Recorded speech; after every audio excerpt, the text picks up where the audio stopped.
Looking over the MCU's blockbuster history, it's pretty clear that the franchise has a villain problem, but despite that, we've actually seen some fairly compelling criminals cause trouble for our heroes. Here are all the villains in the Marvel Cinematic Universe, ranked from worst to best. In the Dark World, Kurse leads a prison riot, helps Malekith sack Asgard, and kills Thor's mother, Frigga. He also leads the battle against Thor in the film's climax, beating the Thunder God senseless with his brute strength. But even with all that, Kurse is little more than a forgettable monster with no personality. Fenris, Hela's enormous wolf, is an undead beast who tries to finish off the Asgardian refugees toward the end of Thor Ragnarok.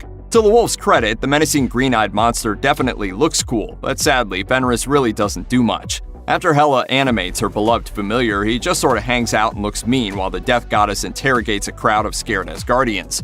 In the final battle, Fenris tries and fails to kill the Hulk. On the one hand, it's nice to see another bad guy from Thor's rogues gallery fit into the film. On the other hand, it seems like the only reason Fenris is included is because the Hulk needed something to tussle with during the climactic final battle. Laufey is a powerful force in Thor's corner of the MCU, but we never really see much of him in action. King of the Frost Giants is the biological father of Loki. He has super strength and ice powers, but he's still no match for the sneakiness of his own son. Loki manipulates events to get Laufey to attack Asgard and Thor, but just as Laufey is about to kill Odin, Loki takes out Laufey instead, killing the Frost Giant King and making himself look like a hero in an unceremonious end. Aldrich Killian turned out to be the A-list bad guy in Iron Man 3, with Brant and Savin shaping up as little more than B-list versions with the same powers. Both are given their superheating and healing powers by the Extremis virus, and they both attack Tony Stark throughout the film, but neither is a match for Iron Man, even when he doesn't have his suit. Scorpion is a pretty big deal in the comics, but in Spider-Man Homecoming, not so much. His most notable actions are complete failures. First, when an arms deal is interrupted by Spider-Man, and then later when he tries to get the Sinister Six going in prison before being shut down by the Vulture. Basically, he's just there to make Adrian Toomes look cooler by comparison, and when you're not as cool as the Vulture, it's safe to say you screwed up pretty bad somewhere along the way. It's easy to forget, but yes, Batroc the Leaper is part of the Marvel Cinematic Universe. We meet the French mercenary during the opening ship hijacking sequence in The Winter Soldier. We get a breathless fight scene between Captain America and Batroc, with Cap accepting Batroc's challenge for a hand-to-hand fight without a shield. Batroc holds his own, though Cap eventually knocks him out. But hey, at least he's a little cooler than this version. Spider-Man Homecoming gave us not just one, but two shockers. We meet the first shocker, Jackson Bryce, as he's wielding a shocker gauntlet. But after the Vulture kills him, the weapons pass to Herman Schultz. Schultz looks to be our main shocker in the MCU, and he gets one epic fight against Spidey before being sidelined. Shocker jumps Peter as he leaves the school dance attempting to follow the Vulture. The villain sends Spidey flying through a school bus, knocking his web shooters off in the process. So why does Shocker rank so low? Because it wasn't even Spidey who took him out. It was Pete's pal Ned who grabs a web shooter and hits Shocker, distracting him long enough for Spidey to web him to a school bus. Baron von Strucker led the experiments on Loki's scepter that created Quicksilver and the Scarlet Witch, so he's definitely important. But all anyone really remembers about him is his immediate surrender to the Avengers during the opening of Age of Ultron. No surrender! No surrender! I'm going to surrender. In the end, Strucker was just another Hydra goon, cut off his head and nobody really noticed.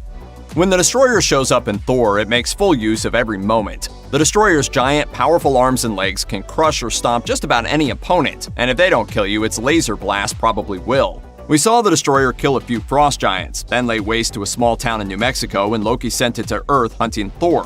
Still, it was no match for Thor when the God of Thunder regained his power and overcharged the Destroyer, ending the attack.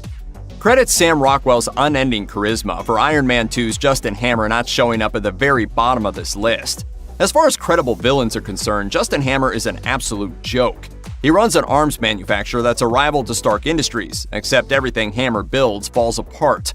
The first version of the War Machine armor is basically a bare-bones Iron Man suit outfitted with a ton of hammer weapons, which works just about as well as duct tape and accessories to a car. To summarize, Sam Rockwell is great. Justin Hammer still kinda sucks, though. Dr. Samuel Stearns doesn't actually ever call himself the leader, which is his villainous identity in the comics, but the Incredible Hulk isn't exactly subtle about the eccentric scientist's destiny. The last we see of him, he's on the ground as the Hulkified blood he's just pumped into Emil Blonsky drips into an open wound on his head. If a Hulk sequel had come to pass, we would almost certainly have seen Tim Blake Nelson return as the psychic and super intelligent leader.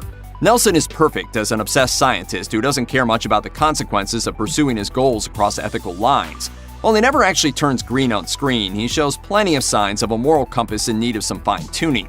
He clones a whole room full of Banner's blood without Banner's knowledge or consent, and he has no problem with the notion of turning Blonsky into Abomination.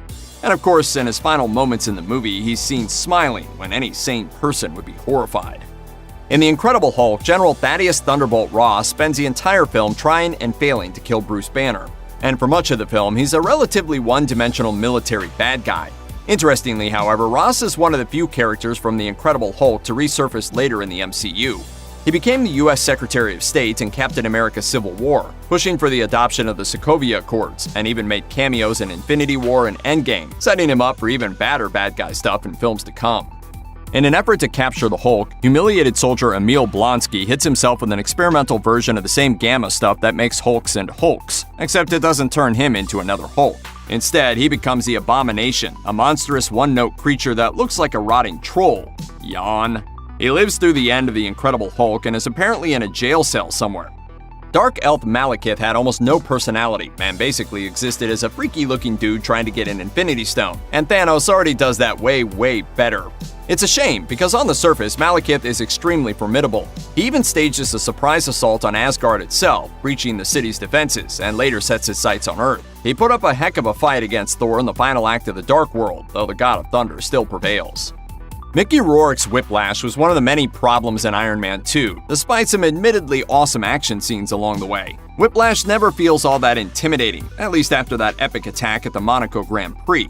He's motivated by a vague, kinda boring backstory and teams up with Justin Hammer, who we've already established kinda sucks. And then there was that odd obsession with his bird. Tanelier Tavan, better known as the Collector, has a remarkably low-key career as an MCU villain. You might understandably question whether he's really a villain at all. Look carefully and you can see that he's pretty darn evil. As early as his first appearance in a Thor: The Dark World mid-credits scene, we learn that one of his goals is to collect all of the Infinity Stones, but probably just for bragging rights, not conquering the universe. But a closer look at his expansive collection reveals a whole lot of unwilling prisoners. We're fairly certain that if the Collector were ever given a more active role in the MCU, he'd earn a higher spot on this list. There's something intriguing about the way he's been on the periphery of the narrative's most cataclysmic events. Mystery surrounds Tavan, including the mystery of whether or not he's still alive. When Obadiah Stane decides to take out Tony Stark while Stark's on an overseas tour in the first Iron Man film, he contacts the terrorist organization the Ten Rings, led by Raza, to make it happen. Raza keeps Stark captive and proves an intimidating villain, at least until Stark builds his first version of the Iron Man suit and makes short work of Raza's soldiers. Raza was savvy enough to survive, and he tracked down stray bits of Stark's armor and tried to cut another deal with Stane. The problem? Stane was more savvy than Raza and used a sonic taser to paralyze him and kill his men. Despite his unceremonious ending, Raza is still technically the first villain we met in the Marvel Cinematic Universe, and a throwback to the simple days of the MCU. Korath has a small but memorable role in Guardians of the Galaxy, which provided one of the most memorable moments from the movie's opening scenes. Hey, you know what? There's another name you might know me by. Star-Lord. Who? Star-Lord, man. Though Star-Lord gets the better of him, Korath still puts up a heck of a fight. He also manages to reacquire the Infinity Stone along with Nebula, which sets up Ronan the Accuser's near world-ending attack on Xandar. Without Korath, Ronan would never have had the Infinity Stone to begin with, so he certainly served a purpose. He even holds his own against Drax the Destroyer for a while, at least until Drax rips out the cybernetic implant in his head, killing him. Hey, at least he went out fighting. Andy Serkis actually does an extremely entertaining job with Ulysses Klaue in both Age of Ultron as well as Black Panther, which gives us a believable version of the Klaue we know from the comics and cartoons, a character who still has the potential to come back after his death as a dude made of sound waves. Hopefully, the MCU will resurrect this classic comics B-lister for future supervillainous action. Walter Goggins is a genuine delight every time he shows up on screen, and his appearance in Ant-Man and the Wasp is no exception. Sure, Sonny Burch doesn't do much compared to the likes of Killmonger or Thanos, but he might be one of the MCU's most comic booky villains ever. As a dealer in illicit technology, Burch is a character that, like the Vulture, operates on the fringes of a universe filled with magic hammers and alien technology. The difference is Burch is the kind of sleazy mastermind who rolls around in a white and gold SUV, conducts his illegal business in broad daylight, and commands an army of nameless motorcycle-riding henchmen. Burch is the perfect character to have around to reinforce the idea that there's more to this world than Shakespearean gods and magic space rocks. She might not have been the big bad in Guardians of the Galaxy Volume 2, but the Golden Goddess Aisha was able to cause more than enough trouble for Star-Lord and his team. The leader of the powerful Sovereign, she commands a fleet of remote-controlled warships that come within one shot of taking out the Milano following an extensive chase. Moreover, the post-credit scene revealed Aisha seems to be responsible for creating Adam Warlock, a major player in Marvel's cosmic universe and someone we expect to meet in Guardians of the Galaxy Volume 3. If nothing else, that makes her more than worthy of a slot on this list. The Chitauri basically served as cannon fodder against Earth's mightiest heroes in the final hour of the Avengers. Even still, they are a massive alien army, led by those positively terrifying gigantic dragon ships that tore through Manhattan. Their eventual humiliation notwithstanding, the Chitauri were more than formidable enough to push the Avengers to the brink in their first big-screen team-up. And when they returned for their big final battle in Endgame, their only strength seems to be in numbers, and they were defeated just as easily. In Captain America: The First Avenger, Arnim Zola's appearance is basically just an Easter egg. In Winter Soldier, however, the setup of having Zola around for the first movie pays off in a cool way. He might not be a robot with a camera for a head and his face on a giant TV screen built into his guts like in the comics, but what Winter Soldier's big reveal lacks in robot bodies, it more than makes up for by making him genuinely creepy. Anyone familiar with Marvel Comics knew some kind of villainous turn was coming for Mordo in Doctor Strange. While he spends most of the film as Strange's ally, the angry sorcerer abandons his allies after Strange makes his bargain with Dormammu. After the credits, we see Mordo become the nemesis he's long been in the comics, declaring there are too many sorcerers in the world. He's bound to be a challenging antagonist in Doctor Strange in the Multiverse of Madness.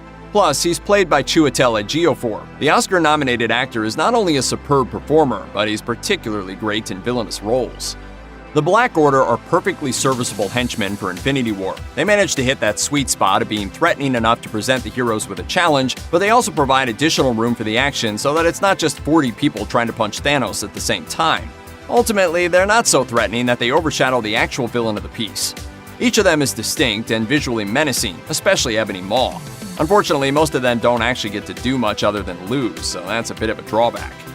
In Guardians of the Galaxy, Ronan was a religious zealot who co-opted the Power Stone to continue his crusade to wipe out Xandar. But even without one of those awesomely powerful baubles, he's still a heck of a warrior. After all, he laid waste to Drax the Destroyer without even breaking a sweat. He also had the guts to stick it to Thanos, and actually walked away from the Mad Titan without much consequence. The Guardians were no match for Ronan individually, but luckily Star-Lord was able to actually control the Infinity Stone with the help of his team, his half-celestial powers, and some sweet dance moves. All of those things together, and Star-Lord was able to blast the bad guy into oblivion. Ant-Man's Darren Cross spent his entire career trying to duplicate Hank Pym's shrinking formula, but when he did it and created the Yellow Jacket combat suit, he didn't realize his copycat formula was actually messing with his brain, making him dangerously unstable. That led to a villain who was not only dangerously unhinged, but got some really cool fight scenes, the best of which was on a child's playtable. Ant-Man and the Wasp's super-powered villain Ghost has a lot going for her. Visually, her flickering and phasing through objects is some of the coolest looking stuff we've seen in the MCU. It's even better in the fight scenes. The shrinking and growing stuff is fun, but pitting that stuff against a completely different set of powers makes for some pretty compelling action. Since she seemingly reforms at the end of the film, we're obviously meant to like her. She has a sympathetic backstory as a victim of Hank Pym's egotistical past, but at the same time, we're also supposed to like Hank, so his part in Ghost's backstory still involves him ultimately being right. None of this is too surprising. Marvel is full of bad guys doing the wrong thing for the right reasons, but it does feel pretty clear that Ghost was shoehorned into Ant-Man and the Wasp, rather than building her more organically. Still, the effects are great, and Hannah John Common's performance captures Ava's understandable bitterness and desperation effectively. Die-hard comics fans know Surtur is a major villain in Thor's world. In Thor Ragnarok, however, he appears only in the opening act and destructive finale. That's not to say he's not important to the story. In Norse mythology, the word Ragnarok points to the apocalyptic battle between gods that results in a world destroyed by fire. While Surtur is indeed the monster all Asgardians fear, Thor and Loki summon him to invoke the Ragnarok prophecy. This defeats Hela, but at a price. His attack decimates Asgard, crumbling the city in the sky to dust.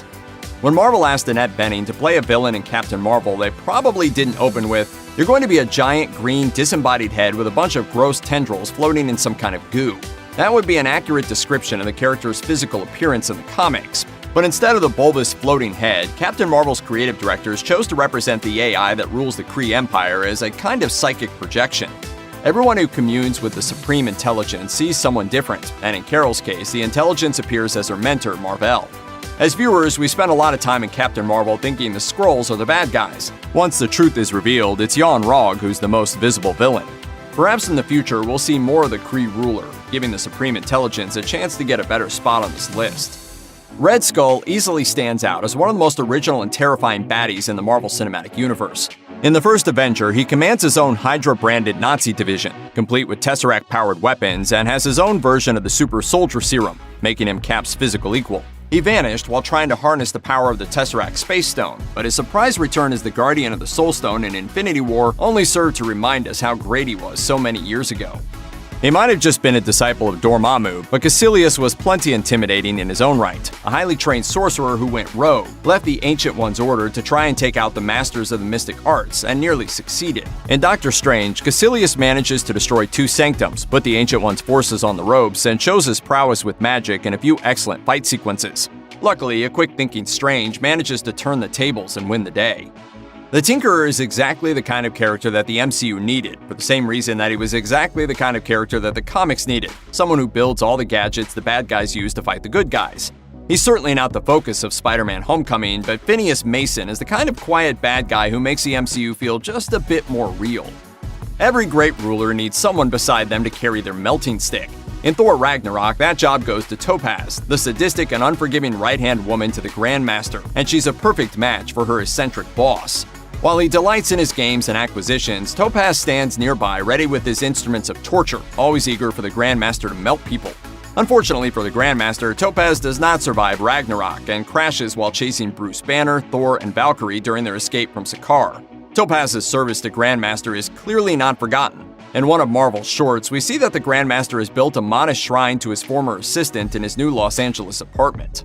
Of all the impressive things about Spider-Man Homecoming, one of the most notable is just how many characters the film pulled in from the comics. And the best minor villain appearance by far is absolutely Aaron Davis, known in the comics as the Prowler. In the film, he's hilariously and thoroughly unimpressed by Peter Parker's enhanced interrogation. What happened to your voice? What do you mean, what happened to my voice? I heard you by the bridge. I know what a girl sound like. I'm not a girl, I'm a boy. I mean, I'm a man. I don't care what she was. It's one of the best comedic scenes in the entire MCU, but what really makes it special is Davis's mention of his nephew. As comic readers know, Davis's nephew is Miles Morales, who eventually takes the name of Spider-Man. As far as villainy goes, Davis doesn't accomplish much beyond a failed arms deal. Hinting at a future of the MCU that includes Miles, though? That's awesome. Sure, the Ravagers aren't all villains. At the end of Guardians of the Galaxy, plenty of them sacrifice themselves to save Xandar. But in the sequel, we see a darker side of these mercenaries.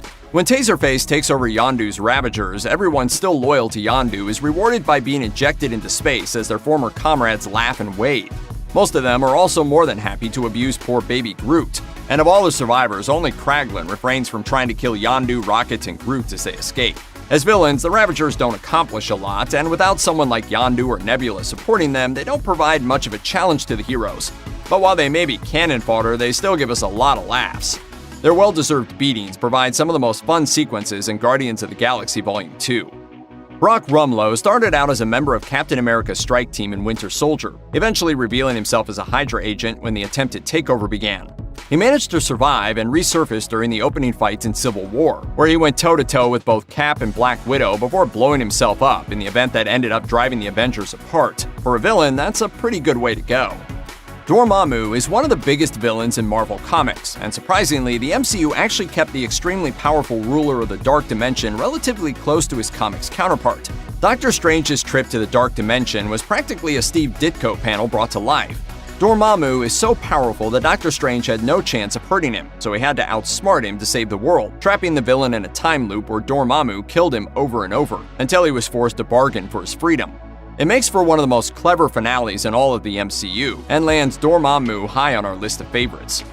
After one final explosive tussle with Gamora, Nebula joins the side of the Angels in Guardians of the Galaxy Volume 2, but that's not true of every version of Nebula we meet. In fact, it's indirectly because of Nebula that Thanos gets to wage his final battle against the good guys in Endgame. When Nebula goes back in time to 2014 to help get the orb, the Nebula of that time becomes aware of her. The 2014 Nebula isn't reformed. She's still loyally killing anything and everything her father tells her to, as well as harboring murderous jealousy towards Gamora. 2014 Nebula is pretty tragic. Even when she's confronted by her heroic future self, the 2014 Nebula sees no way out. She clearly wants to be different, but she ultimately dies because of her refusal to change, even though the proof that she can change is literally standing in front of her. When Marvel signed Robert Redford for a superhero movie, you knew it'd be an interesting role, and his turn as Alexander Pierce delivered. He's introduced as the well-meaning secretary of the World Security Council, an old friend of Nick Fury, though it's eventually revealed Pierce is actually a Hydra agent leading their infiltration of S.H.I.E.L.D. Pierce shepherded the program designed to create the networked helicarrier system everyone is fighting over in the Winter Soldier. He also planted bombs and the name tags of the other Security Council members, which he uses to brutally murder them when they challenge his takeover. He stayed evil to the end, too, uttering "Hail Hydra" with his dying breath after Nick Fury put 2 rounds into his chest. Now that's a villain. Hail Hydra. Ben Kingsley's character in Iron Man 3 wasn't actually the real Mandarin, and the All Hail the King one-shot short suggested the actual bad guy could still be out there, waiting to make his move. But that fake Mandarin still gave us the chills, at least until it was revealed that he's really just an out-of-work actor named Trevor Slattery, who can barely be trusted with a 6-pack of beer, much less a gun. Still, though it loses some luster by the end, the Mandarin presented in the front half of Iron Man 3 is one of the scariest baddies in the MCU. It might have been a ruse, but it was effective. And you'll never see me coming. When Thor is suddenly marooned on the junk planet Sakaar, he comes in contact with the Grandmaster. In the comics, the Grandmaster is just an immortal dude who loves playing games of any kind. But in the hands of Jeff Goldblum, the Grandmaster becomes one of the weirdest and funniest characters in the MCU. Here's hoping we get to see a lot more of him in the future. Well, maybe not as much as he wants us to. On any other world, I'd be like millions of years old. But here on Sakaar, you have to respect where it all began, and Jeff Bridges' Obadiah Stane, aka Ironmonger, set the tone for the villains of the MCU in the first Iron Man film. Bridges' Stane is positively slimy, betraying Tony Stark and inadvertently setting his entire hero's journey in action. So really, we can thank Stane for kicking off the entire MCU. When his assassination attempt on Stark in the desert fails, Stane eventually dons the massive Ironmonger suit to try and finish the job himself. A lot has changed since Ironmonger stalked the skies, but his final fight with Iron Man had a brutal, messy feel that really let you feel the hate Stane had for Stark, and it still resonates, even in a world with heavy hitters like Thanos prowling around. James Spader's chilling voice brought absolute terror to the metal menace that was Ultron, with a near-endless supply of robot bodies and a design that had comic fans geeking out. He exemplifies how technology can be our greatest scourge, though Ultron does it with a wit that only Spader can provide, verbally sparring with the best of them. Like any great villain, Ultron also has a real motivation for his dastardly deeds. Looking at the facts, Ultron's final determination that humans and superheroes are what make the world such a dangerous place makes its own twisted kind of sense. The most amazing thing about Helmut Zemo in Civil War is that he's just an average guy with no real plans for world domination. He's just a man who wants revenge for the death of his family, and he's wise enough to realize the best way to take out the Avengers is to set them against one another. Yes, his plan does require a few big leaps of movie logic, but it was refreshing to see a villain like Zemo brought to life in the MCU. He's a great reminder that it doesn't take world-smashing superpowers to give Earth's mightiest heroes a run for their money. Iron Man 3 is one of the most polarizing movies in the Marvel Cinematic Universe, featuring an epic fake-out that reveals Guy Pearce's Aldrich Killian is actually the villain behind a mysterious rash of bombings and terrorist attacks sweeping the globe. His secret weapon? Extremis, a versatile technology that first showed up in the Iron Man comics and is reimagined here as a way to superheat one's body and literally regrow limbs. Killian's particular skill set makes for one of the most technically ambitious fight scenes in the MCU. It's sometimes hard to believe any villain can truly go toe-to-toe with Tony Stark, but Killian made a heck of a run. Peter Quill's search for his father was a key part of Guardians of the Galaxy Volume 2, a journey that brought him face-to-face with Kurt Russell's Ego, who's as bad a dad as they come. Ego is one of the most powerful villains in the MCU, right up there alongside Thanos himself. Ego's essentially a god who wants to literally become the universe by replacing all other life. And Russell sells it so well that you really understand where Ego's coming from, even if he's a psychopath who's killed hundreds of his own children in his quest for power. Ego redefined the concept of daddy issues. Of course I have issues! That's my freaking father! Mysterio isn't the best villain in the Marvel Cinematic Universe, but he might just be the cleverest. After 10 years of movies inspired by comics, the MCU proved with Endgame that it was its own distinct version of the superhero universe. A series of alternate surprises led to Mysterio, with a promise of a multiverse that could take things to the next level, and then we find out that it's all just one big con. Instead of being the way forward, Mysterio ties everything back to the very first Iron Man movie, and is one of the many things that made Far From Home the perfect epilogue to the Infinity Saga. In a universe of world-destroying monsters, the Vulture is decidedly street-level in his approach, but that's exactly what makes him work. The film's writers tweaked his backstory to make Adrian Toomes the father of Peter Parker's teenage crush in Spider-Man: Homecoming, and he takes the girlfriend's angry dad trope to a whole new level. The effects team did an amazing job with his armor and appearance, with the Vulture looking positively terrifying and inhuman when he's stalking his prey. We've never seen Thor face a villain like Hela, the goddess of death, in any of the other MCU films. Much like Loki before her, this Asgardian villain is someone audiences will immediately love to hate. As soon as Odin passes away, Hela appears to the brothers and presents her plan to take her rightful place on Asgard's throne. To prove her point, she easily crushes Thor's hammer. The truth is eventually revealed that Hela once acted as Odin's executioner, leading the Asgardian army to victory over all 9 realms. This secret history elevates Hela to epic villain status. Eric Killmonger essentially has a superhero's origin. His father is killed in front of him, his royal heritage is denied to him, and he uses those tragedies to motivate a relentless dedication, training himself to the peak of his abilities before seeking vengeance. That setup is a whole lot closer to Batman than it is to Ultron. When you add in the fact that Killmonger specifically wants to address a continuing history of racism, it's hard not to admit that he makes some pretty good points.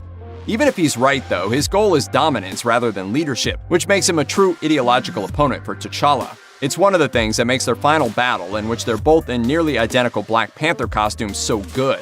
They're reflections of each other, both committed to fight for their ideals without compromising who they are. There's a reason Marvel Studios chose to use Loki as an ongoing villain for the Avengers. He's one of the most compelling, calculated, and charismatic villains ever. Tom Hiddleston is so good at being bad that Marvel opted to keep him around long after his bid for supremacy was foiled at the hands of Earth's mightiest heroes. He's still no match for the Hulk.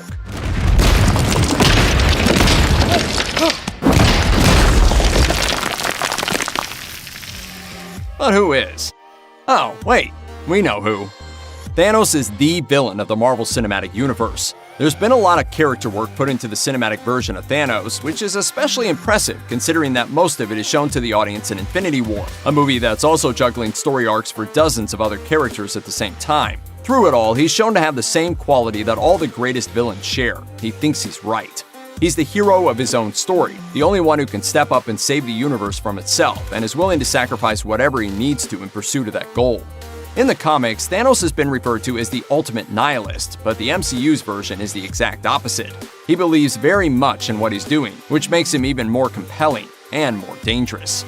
Check out one of our newest videos right here. Plus, even more Looper videos about your favorite shows are coming soon. Subscribe to our YouTube channel and hit the bell so you don't miss a single one.